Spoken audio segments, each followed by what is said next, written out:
Good evening, good evening. Testing 1 2, testing 1 2.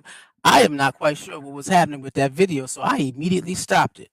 Uh, it set it off, and for some reason, it was flying in slow motion. So we said we're not going to let that continue in slow motion because it's one of my favorite videos that I've ever created. Welcome to another experience of the DaAfrican Speaks. I was about to say the Pan African Kids Council, so y'all know me and the Akibaland have been building up our concept of the Ubuntu generation. And we have been moving, doing some new incredible things. They're about to come to light as we are in Pentecost season and we are in the season of pulling power from the universe so that we can have deeper awareness of who we are and what we're here to do. And so, again, we welcome you to the African Speaks, our 2026 theme, the coming of the Ubuntu generation. And we said this is not just something for the parents to understand. This is not just something for the kids to understand. This is something that goes out to everybody. And so we have our weekend lessons and the things that we do on the weekend for our youth, but then we have our Tuesday nights, and we're about to increase the Tuesday nights for at least, or the days that we stream throughout the week, for maybe another 5 weeks. We might increase that because we have lessons that we have not been able to teach and I'm getting a lot of calls and saying, hey, whatever happened to the power of the divine self? We have 5 more chapters that are actually completed and ready to go. But when the year hit, we jumped into this Ubuntu generation, and it's been powerful, powerful, powerful. And so we know that the first quarter of the season of this new year, we had talked about the awakening of the African mind, the development of the African mind, where we're dealing with the awareness and clarity and a narrative reset. And so we went through the whole season, and this was the clear focus. And we came into the second season with healing and reclamation, emotional maturity, pattern recognition, as well as restoration. And I want y'all to understand that all of this has been, will be, and continue to be something that is truly focused on. This is something that I put time into to put together to make sure that by the end of these 365 days, we have a framework of information, live streams to go back to sit down and pull from and to keep the process going. I know in my personal community, our sacred season or our holy season starts in October and it ends on Pentecost Sunday.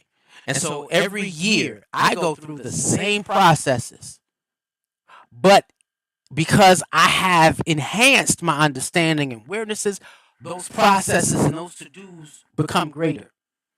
And every Pentecost season, every Pentecost Sunday, I open my eyes to a deeper understanding of who I am in the universe, who I am connected to the source, who I am connected to the earth, the land, who I am connected to my people. And then I get my purpose. Hence, I couldn't have gotten here without taking those processes seriously. So in that journey that I know I took on my own, and that was, of course, my community goes through these processes, but when you hit a certain level, yeah, you start becoming the healing, becoming the guide, becoming the sage versus needing it. Because when you start tapping into the energy within inside yourself, you realize those who were taught become teachers. Let's say that. And so sometimes you catch up to those who are teaching you. And then you're giving your own state of awarenesses where you are now being led to be a teacher yourself. And so that's what this, for me, has come to. And so in this space, I created a outline for the second quarter so that you could see, hey, this is not just happenstance. This is something thought out. This is something put together. Because now I hear a lot more in my own community where people are expressing the concept of Ubuntu, but they are not completely understanding the deeper levels of the philosophy, this African philosophy, and what it really takes to get into that framework of experience where you truly feel oneness with the source, oneness within the universe, oneness with the earth, oneness with the animals, oneness with all vegetation, oneness with your people, and then the urgency to manifest what is your call and your purpose in this journey of humanity and your people. We're supposed to be fighting. And so in that space, yeah, we did say, the first section was just a understanding of identity, becoming aware of where we are as a people, who we were called to be, and now it was who we are, and getting to say, hey, now that you see what you should have been, let's fine tune it and let's gaze in a little deeper. Let's gaze in a little deeper to take a look at how to get back. Let's get that. How to get back, because some of the emotions, right? It's about what you see at quarter two, returning to the self, returning to the power of who you truly have been called to be. But you got to get behind the muck and mire. I know during the Power of the Divine Self, there's a segment where we talk about doing the shadow work. Well, this, in our second quarter, spending the next 3 months, we dealing with the shadow work. We taking a look in the mirror. We're diving deep into our own eyesight, not looking at others, but looking at the self.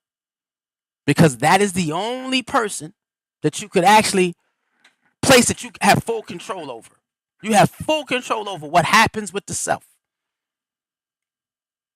Whatever happens, whatever comes out, you have control over what's in there. And you now in this space, we're understanding that everything that you feel emotionally are not your pure emotions. They are echoes. Echoes that vibrate within eternity, that relive itself through your biology, through your makeup, through your consciousness. And so we have a full layout for second quarter. And I know when I was in college, and I didn't really want to go to class. I didn't want to go to English class. I didn't want to go to math class. And it was my first experience dealing with the syllabus my freshman year. And I was like, look, I want to go to the library and read books. Well, I said, how do I can go to the library and read books? And Mr. Chambers was like, well, sir, you can't go because we have to do this. I said, and I looked at the syllabus and I said, so if I finish the syllabus, can I not show up? And so you know what I did? It took me a week. I dived in 8 hours in every day, nonstop. I finished that syllabus, and for that semester, I didn't have to go to class, only for a test. I knocked it down. So for those who would like to get a jump in on some of the things that we'll be discussing, and you have it broken down into the weeks, and right now we're on week 18, emotional inheritance, understanding inherited emotional responses. You're like, what? Sometimes when you think that you are in control, you're not. People who yell Ubuntu, let us be Ubuntu, and I'm hearing a lot of that. And as I began to study actually how to truly experience Ubuntu, experience the oneness of all things. I started realizing people don't understand it. I'm like, hey, I don't get upset. What I had to realize and what you have to realize in this journey, we got to remember. This is straight up a warfare within. And it's warfare where it's not a understanding where it comes from. Because this warfare was not created by your mama and daddy. This warfare wasn't created by whoever gave you harm. This warfare was created by an enemy system that tried to detour us, tried and still continues to try to detour us from who we are as spiritual beings. The battle is to undo what was done to us and become who we were always meant to be. So there's no pointing fingers. You did this to me, and I do have friends, and I'll need to reach out to some of them who have been going through these issues and talking about what mommy did, talking about what daddy did, talking about what aunt and uncle did, and then wanting to call, Jeffro, James, or whoever it was to try to get clarity of why you do this to me. Pause. Because they don't know. Their hurt, their pain, their issues go before you. It's just the fact they acted it out on you. Not cool. But what I'm saying to you is you can find healing within inside yourself without going back to look in the eyes of the person who did it to you. They created an entity, an experience of life where we will do it. We will become our own enemies. So it's time for us to fight to break the cycles. It's time for us to break the chains that keep us from being whole. It's time to truly build what legacy is. Legacy is not money. It's not, and I keep hearing, we're going to have generational wealth. I have to pass it over to my children. Yeah, but what does it pay to pass riches over to a psychological, mental, and emotional, spiritual, chained up individual?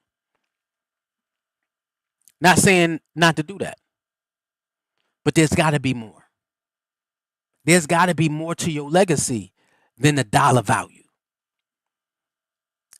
Developing the spiritual awareness of what a person truly has been called to be. Not in this world, not in this country.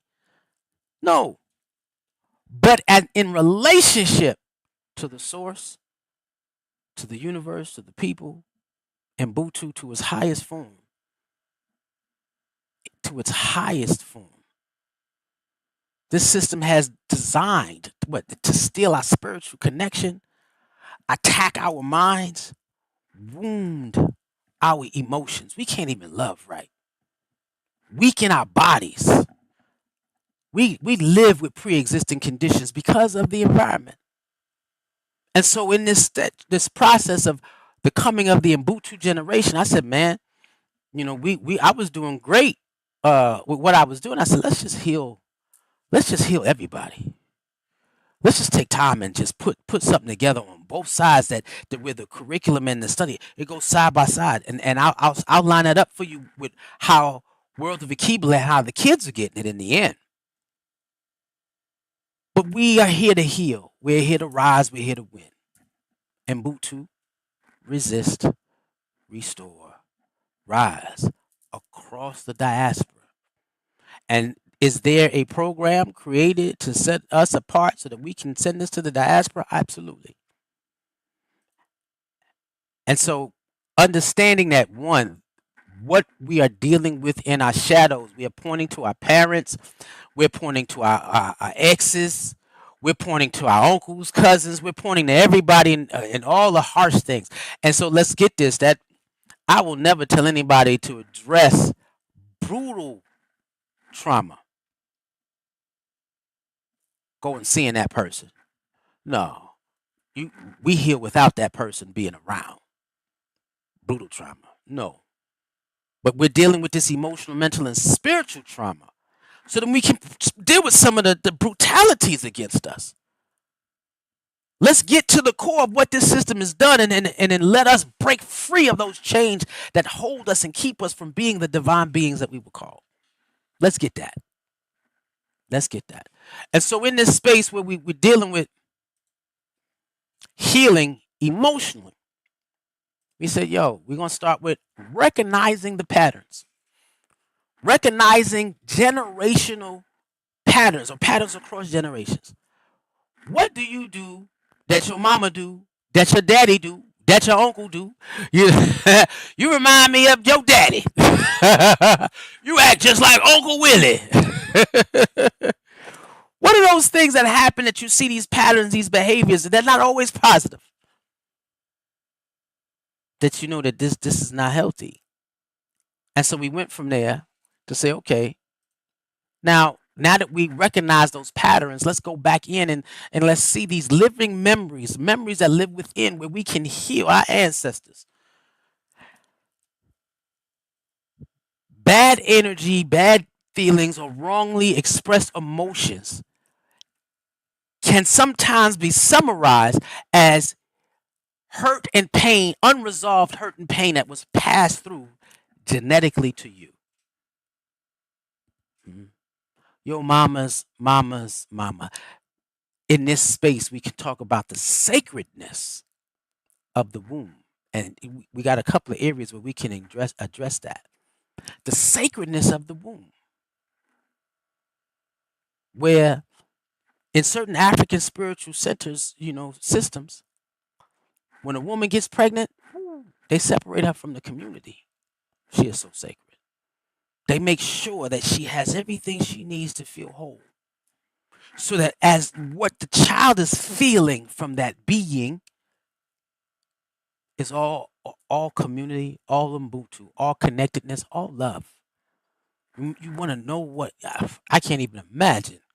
What will that child be like that exists on this planet when we get to a point where our beings can have children come on this earth that is not distracted or controlled or altered by this colonialized emotional, mental, spiritual mindset that we have, this epigenetic trauma of this oppressed society. And that might pop up, we might have areas where that pop up even more in our areas. I forgot to say peace and blessings to my family.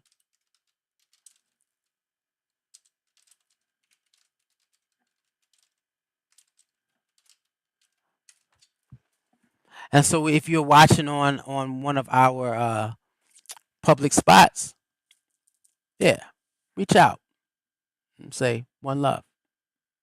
And so we had also now understanding the difference between your survival identity and a sovereign identity. What you carry when you don't focus on developing the difference, because you got to be able to tell the difference. Some people will have a higher sense of consciousness and has never dealt with this list.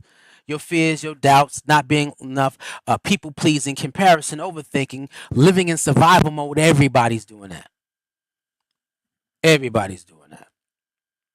Pain of the past, limiting your belief system. We're infinite energy beings. Infinite. There is no shortcomings in us or shame for whatever shape, form, or fashion. And so that's deeply important. And then you have what it looks like when we are actually living from sovereignty. And that's another, who knows what it looks like to live from pure sovereignty? Who truly knows? And I will sit down and tell you that I haven't met a person who does. Well, one person. Jermoja baby, Ajman Reverend Albert B. Cleve. Definitely pure in that state. Definitely pure in that state. And so we go there to that mm,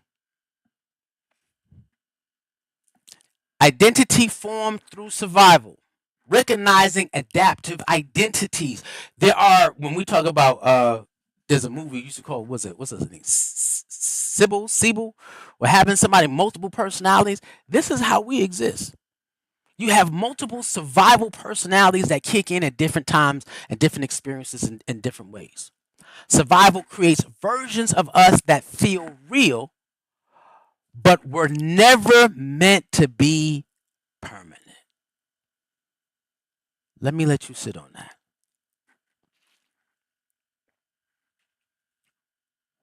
What personality do you have that was given as a survival? I know mine. And I had to flip it. I had to flip mine so that it's different. I'm trying to share. Sorry, y'all. I'm trying to share this on one of the pages that is telling me that it didn't reach. And so that's what I'm trying to do because I have people who watch every day. I think we streamed to what about 6 pages, 6, 7 pages. And so tonight we're dealing with emotional inheritance, understanding inherited emotional responses. My mom, again, was adopted, and we didn't get a chance to actually, and I didn't grow up knowing that until I think I was in the 12th grade, and my cousin Tahira, one love Tahira, got to come down to Atlanta when we moved from New York to Atlanta and spend some time with my mom. And she came out with her eyes going crazy. Said, "Your mom may not have been raised with her sisters and her family, but she act just like him." And I told that story before. And when I'm going through this, it made me realize that emotional inheritance, where whatever was a part of her understanding where she was and what she was going through, connected to it. Right? It was just you can't escape it. I know for me, my dad, my flesh and blood dad was it was very protective. And so when he left, and I tell that story, and my sister always is upset because she said he took your childhood away, and I said I'm grateful for that because in this world I wanted to be a man, and I said if I didn't look in my mirror now and look in my own eyes and be like, wow, you have a beautiful opportunity to have a beautiful journey.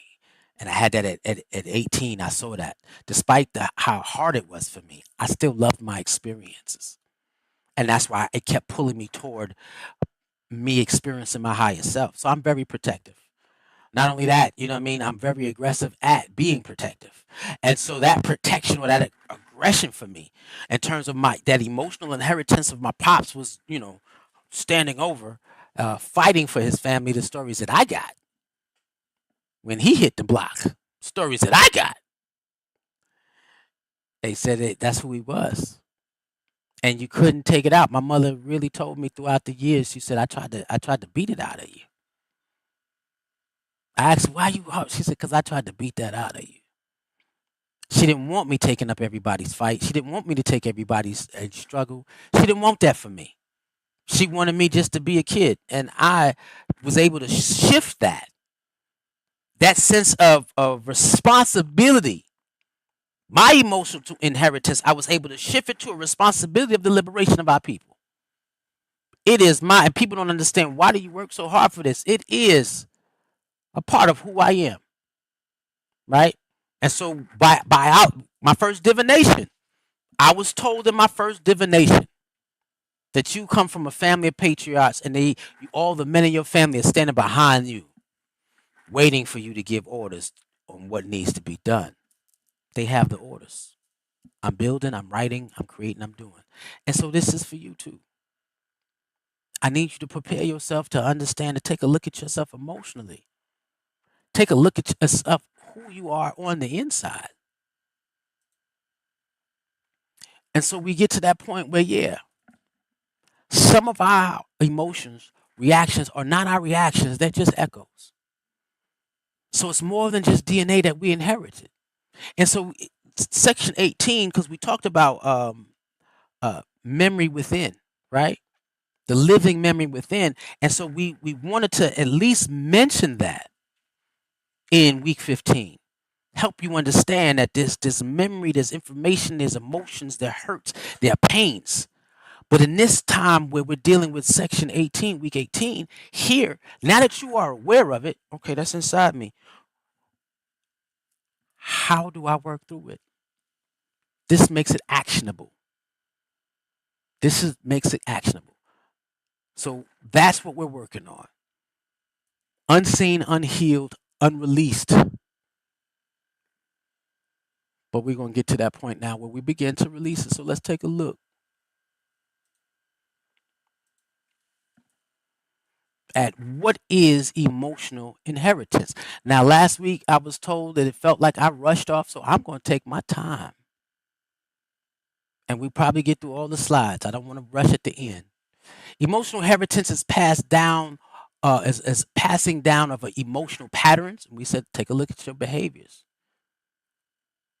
responses, and sensitivities across generations, biologically, psychologically, and energetically. Biologically, your body carries the biological imprint of past experiences. Epigenetics shows us how stress, trauma, and survival responses can be passed down through generations. Mm. Now, I always say the same way you have epigenetic traumas, you also have epigenetic triumphs. So know that. However, we got to get you to function from those triumphs. And I always, as we go forward, always need you to remember an enemy did this to us. A greater enemy than the one that you think caused you your pain did this to us. Created an environment that where we have to learn how to find the power of our being by healing through what they caused. An enemy did this to us. Not your mother, not your grandmother, not your great great grandmother. A bigger enemy system. So let's remember that. And then you deal with emotional inheritance psychologically. You absorb emotion behaviors and copy patterns from your environment and family. These become your habitual responses. Now, if you sit down and if you building your household and running your household the same way your mama did, your grandmama, or your granddaddy, it's how we live. Move. Hmm. Can't help it. I know when I had my daughter, I wanted to create the same experience my mama did so that I can get my daughter to produce what my mama got me to produce. She put our chores on the refrigerator. I don't have to communicate with you to tell you or teach you responsibility. You wake up every morning, you read it, you do it. You live my stepdad was you live everything by your hour. What do you do at 6? What do you do at 6:30? What do you do at 7? What do you do at 7:30? What do you do at 8? When my mother had that chore situation, man, my mama's kids was organized. And so I try to get when I raise my daughter, same way. There are things that you have to do to become great. There's a processes. I need you to do it. Right? And so that's psychologically. It's a pattern of lifestyle patterns. Then energetic, right? Where beyond words and biology, emotions leave energetically. They leave energetic presence or imprints that carry through generations unseen. Some kids are just like straight hyper. Then you have a baby that's just, their mom's laid back, so they lay back. And so you see how that emotion travels. And that should show you the depth of Ubuntu. I am because we are. Man, this is just more than just I'm black and you black. We African, you African. It's identity. There's so much more to this concept and philosophy of understanding. It's so much more. And so in that space, this is something that we have to continue to reflect on and do always. And so in that space, let's see. Let's see here. Testing 1, 2. There we go. We still got it. So in that space, you have to take a look at just the area in which, you know what, let me see. How do I biologically, what do I carry that belong to my moms, my pops, and my grandmother?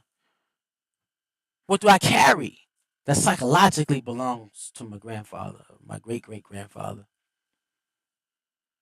How do I function in terms of the energy that I use? What does that look like? And so in this 3 layers of understanding, you got science, psychology, spirit. Science, psychology, spirit. And so if you see the switch on the design, understand that the switch on the design, I had a whole bunch of people taking notes. I got a lot of people in here taking notes. And so in this process of them taking notes, I sat down and said, well, let me find the best way to put this together so that I know I can talk fast, I know I can laugh, I know I can go off topic. But this allows you to sit down and say, let me get this in. And I always say you don't have to take my words for it, right? Look it up, do the research.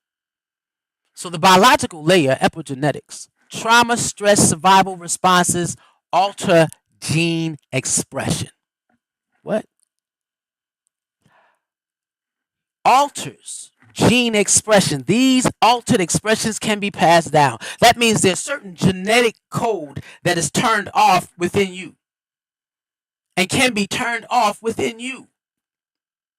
At the same time, free yourself. What can you turn on?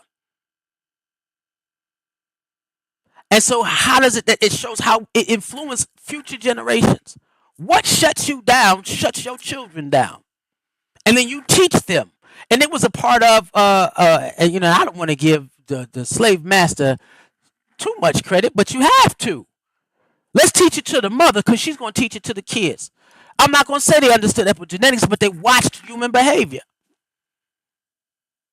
A woman is the first teacher of the clan, not the man. And so you teach your kid how to survive. And a lot of us, it's not you. Don't forget, an enemy done this to us.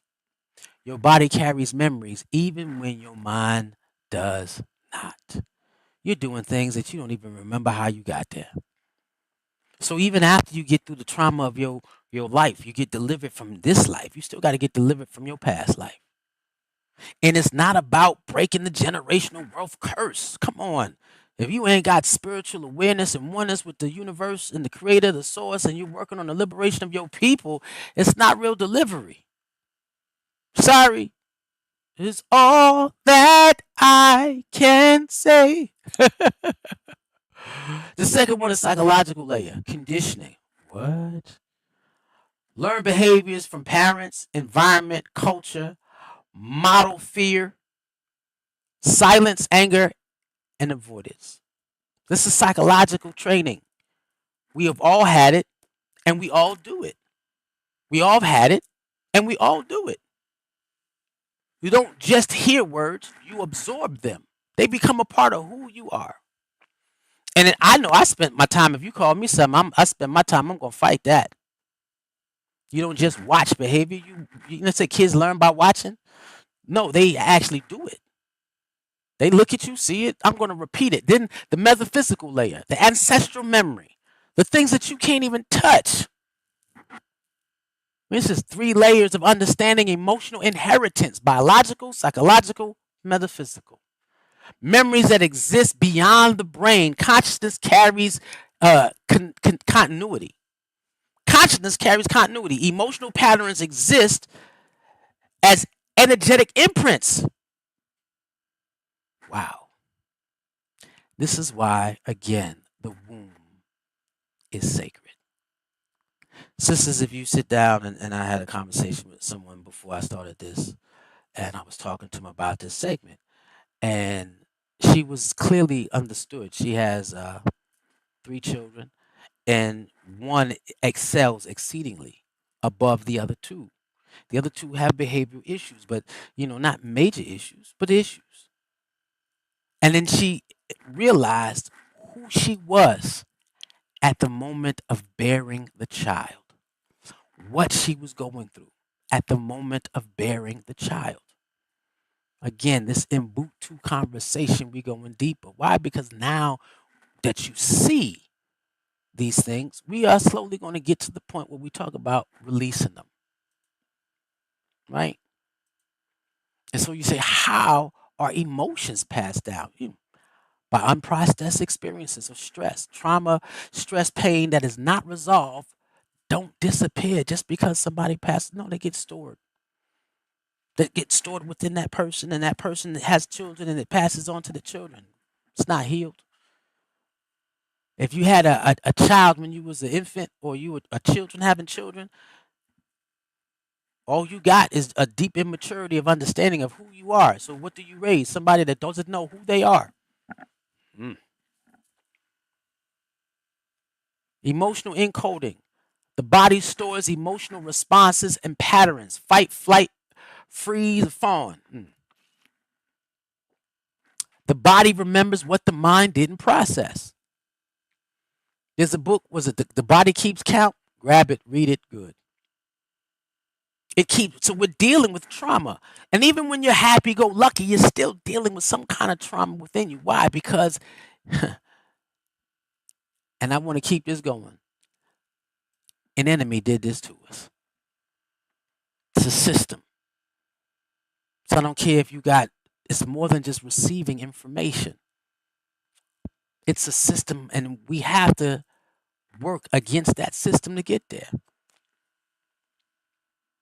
Now, transmission. How you get it, but what you mean transmit it from, you see the generations? It is passed down through biology, behavior, pattern modeling. I raised my child this way because my mama did it. Environment, which is family culture. Everything is relational. And then field resonance. Woo, that's frequency vibration in an individual. Ain't that something? It moves through more than just words. Woo. We start realizing that we are energy beings and we are a manifestation of that energy. Right? Activation. You encounter a situation that matches an old pattern and the responses activate instantly. For me it was straight up fight. I know when, I'm in the West name in my community, and my first response is to somebody, you know, saying something that I didn't like was here. This is where we settled it up. Yo, growing up, I worked, yo, he dissed you, yo. To get dissed, disrespected, man, it's, get dissed is deeper than getting stepping on somebody's sneakers.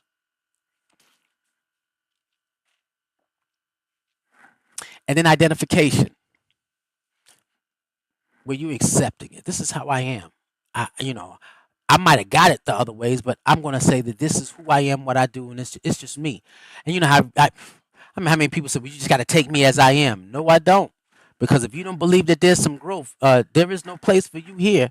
You believe that your response is just your personality and it's who you are. No,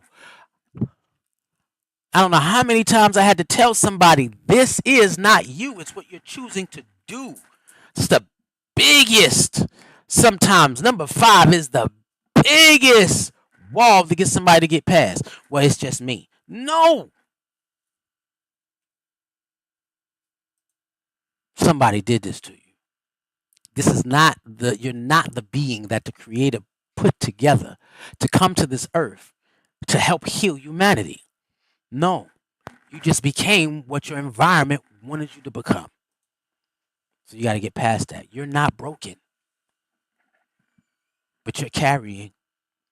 And what you're carrying that keeps us from being a whole connected people, what you're carrying can be healed.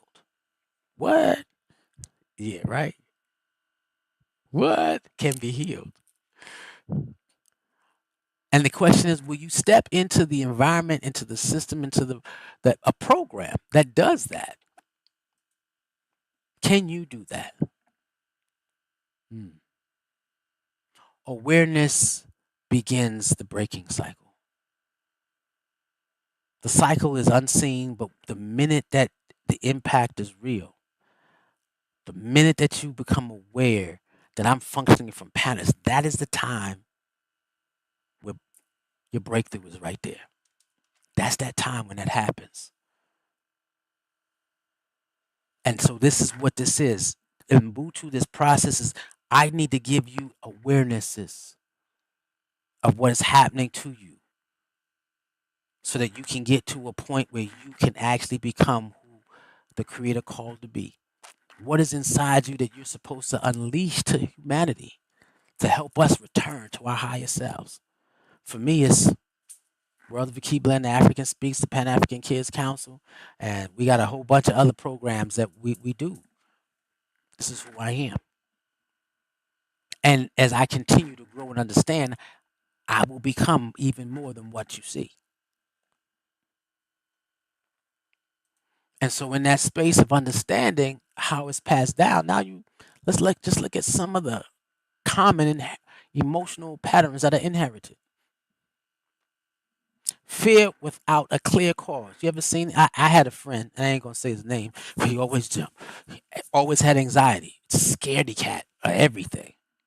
Why? I didn't know until I started understanding this. What fears about the world, about yourself, about your creativity? What fears do you have that you have no reason why that you're scared? You're just scared. What are they? And I know, in my own family, man, I keep it real because if he called me, he called me. I got a brother who was scared to be himself, didn't know how to define himself, and I didn't understand where he got it from. Didn't understand it. And I remember when he put a voice to it. Could have been my junior year in college when I came home working with my stepdad, but to you, he's my dad. Um, and it came out. And my dad looked at me, and I looked at my dad, was like, yo, where did that come from? And I did not know how to fix that. So you have people who function in fear just because of not knowing where. So what ancestor gave him that? That it's not cool for you to find your own individual identity. It's not cool. When you tried it, did you get whipped? Did you get shot? Did you get killed? Did you get hung? Man, 400 years of oppression will sit down and put something inside your psyche. What's in there that don't belong? And understand it ain't your ancestors' fault. Why?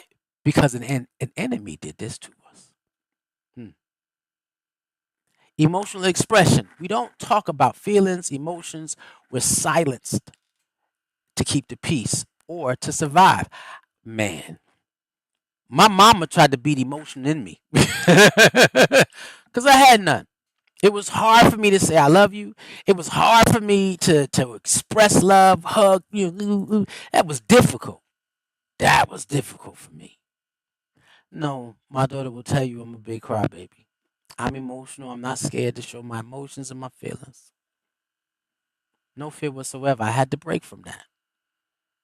And if you're open to parent to create a child that has the opportunity to be greater than you could ever imagine, sometimes that helps a parent overcome the inherited emotional patterns. Then you got that reactive rage. I knew a couple of kids that I couldn't break this. Their responses was just naturally and then you have adults That's the first thing they do No, to laugh. It's not funny. Why? Because an enemy did this to us. Rooted in unresolved pain and defense mechanisms. An enemy did this to us.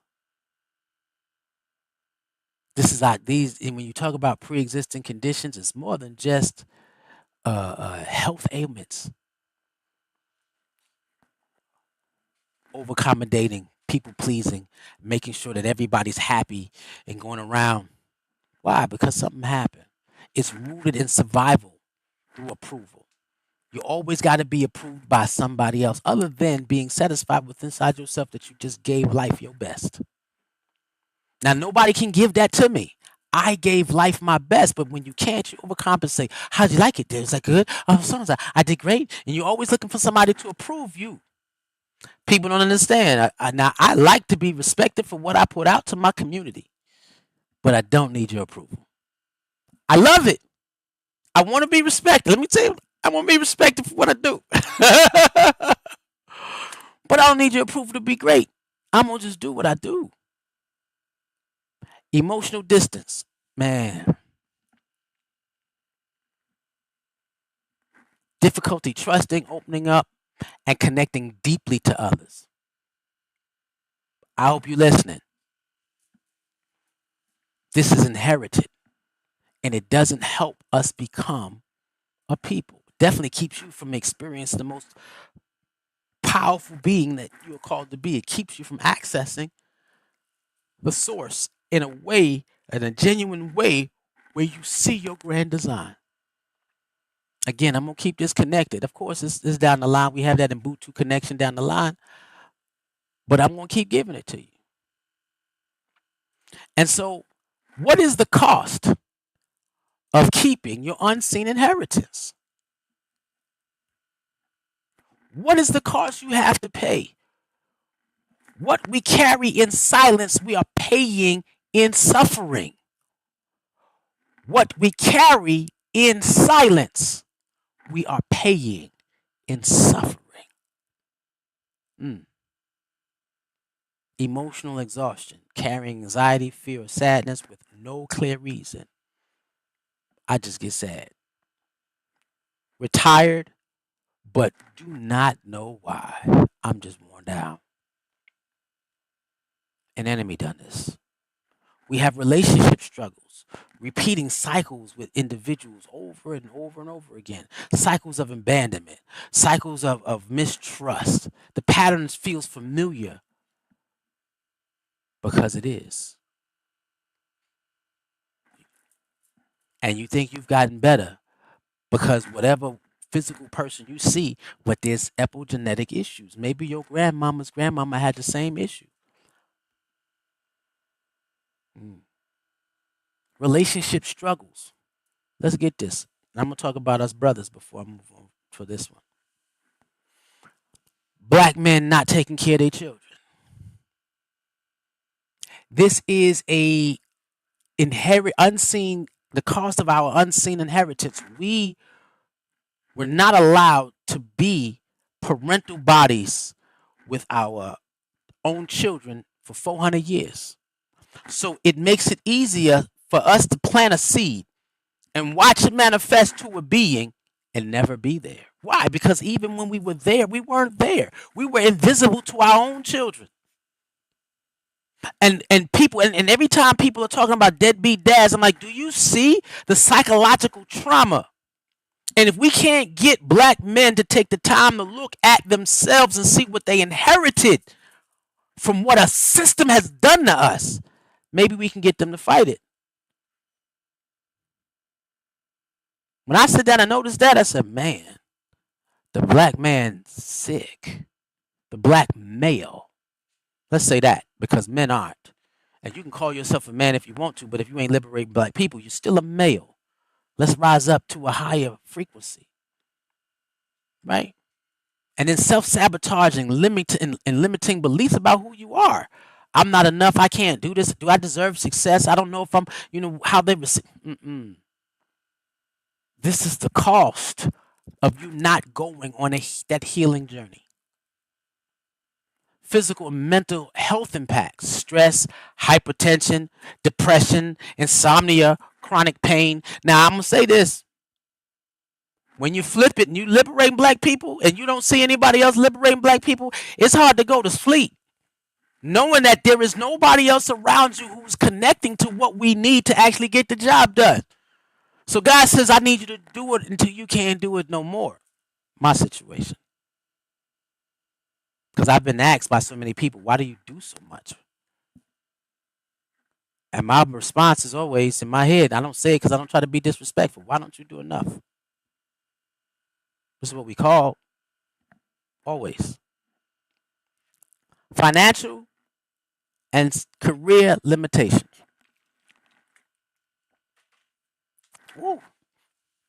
Because we know what lack is. We used to living in it. Fear, scarcity, mindset, the lack of confidence, how you block your own abundance. Somebody said, what is wealth? Well, wealth starts spiritually first. And then it trickles down mentally, emotionally, trickles down until it's actually physical. Because you can have people who actually find wealth in financing and have nothing between their ears, nothing in their heart, nothing in their mind, man, nothing on their spirit. That's poverty. However, when you're talking about career and limitations, anybody functioning from the first education, which is the education unto God, education of how you relate to the Most High, And then when you look at what is, if you truly a man or a woman, you're looking at your people, and you saying, we got to allow the African in us to speak. We got to build. Hmm. Your success will be judged by what you create, that you can leave behind, that a younger generation could use for us to really finally see what it feels like just to be human beings, being able to feed, clothe, and house ourselves. Come on, Will. Then you have generational continuity. What is not healed gets passed down. What are you trying to leave your kid? Wow. I remember a situation coming into my community when a sister was being told, was like, hey, sister, your daughter acts just like you. And she got proud. And man, she got chewed out. She got chewed out. Like, excuse me, this is really what you're trying to leave your child? And I have friends now who actually, I'm like, look, I need you to take a look at you. I need you to take a look at you. You trying to address your child. Address your child as you address yourself. Our children inherit what we refuse to face. Now what? Let me see you parent past that. Your awareness is the first step. Your healing is the breakthrough. Freedom is the legacy that you share. Break the cycle, heal the lineage, build future. This is where we are. You didn't choose to carry it, but you can choose to heal it. And that's important. And so now, as we get to that space, Ubuntu connection, the healing collective. I remember in my church when they first gave me the understanding of a collective consciousness where we share it. And I didn't understand it, and it wasn't connected via Ubuntu. It was just the scientific reality. Wherever you go, you are who you are. And the world sees you as that. We have a collective consciousness. But that's an Ubuntu philosophy that teaches our humanity is tied to one another. Collective conscious, our humanity is tied to one another. That's why we say we ain't free until all Africans everywhere are free. When one carries pain, we all feel it. That's why you can watch somebody create a movie and you feel that slave movie because the ancestors who were there looking at, still connecting, vibrating, and the rest of that consciousness, you were there.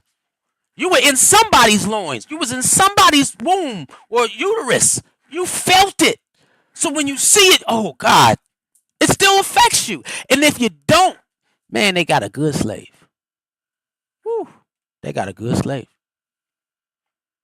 But when one of us heals, we all do. When I watch him now, it fortifies my drive to fight against what the enemy system has done. So we got to do this. We are not healed in isolation. We are healed in relationships. We are healed in community. That's how we were designed. It's a group thing. And yo, hey, POCC, y'all know that group thing is an incredibly healing experience because I wouldn't have got here without it. And that's the Pan African Orthodox Christian Church, Shrines of the Black Madonna. I said it. I said it. We see you. We got to see each other. We got to hold space with each other. We have to share wisdom with each other. We have to restore together. Period. Period. Your healing helps generations heal. We are not alone. We were never meant to be and act alone. When you find yourself in a circle, find your identity within that circle. This is Ubuntu. You see, we're at the top, and I say we have to close the circle. And I've been saying that for years. We have to close the circle. It's not just about you. We have to close the circle. Black history is not enough history. Black history is a proportion of African history. Close the circle. We must not celebrate our pain and suffering. Close the circle. We got to go all the way back to the beginning. Close the circle. We got to heal as a body of people. Close the circle. Why? Because this was a system that did to us, and so it's a system of humanity that will have to undo it. Our collective connectedness will have to be what turns it over. Close the circle. Now, in this space, you say, okay, we as reclamation, we don't just survive, we practice, we heal, we rise. Emotional reclamation is a daily practice to returning to yourself, repairing what is broken, and refusing to pass it down. I said, man, ain't no way my daughter's going to get. When you said, I said, my kid is going to have a better life than what I had, then that means you have to change. You do not just do things different, but internally change, internally shift. Just because your kid got more sneakers than you don't mean your kid is doing off better than you. They just look like a better version of you. Not that in fact they're doing better. It's that internal work. Self-awareness. Know your story. Get honest about what you feel, why you feel it, and where. This is important. Where does it come from? Journaling. I used to journal and write all the time. I got tons of books over here. But instead of me writing, the African in me speaks. You have self-compassion. Treat yourself like family. I don't know if y'all remember that I used to cook and put my food online, and anytime I cooked for myself, I was happy. I love on me, and it ain't material. Meditate, sleep, pray. Yeah. Community connection, healing relationships. Some of the relationships that I helped destroy, sorry, I helped build back. Your village is your medicine. My daughter got sick severely, and I was pushed to an experience not to share it with community. And I didn't know how to function because I know my community heals. And the minute that I was like, look, I got to voice this. That's what happened. Ancestral honoring, healing for them and because of them. One of these days, I'll share my my ancestral altar with you. And I've been doing it for some years before I was even told to do it. And, one of my friends was like, how did you know to do this? My answer was, how did you not know? Right? They survived so that we could live. But they want us to live better in the experience in which they are. Understand this was done to us through a system, and they want us to live better than the system has allowed.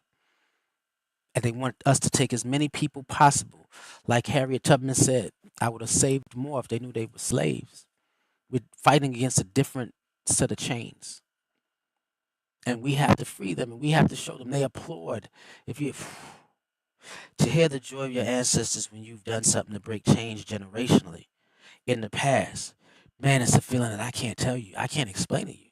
I can tell you I drove from North Carolina to Atlanta in tears, just in pride that I could feel them party behind some of the things that I had just accomplished.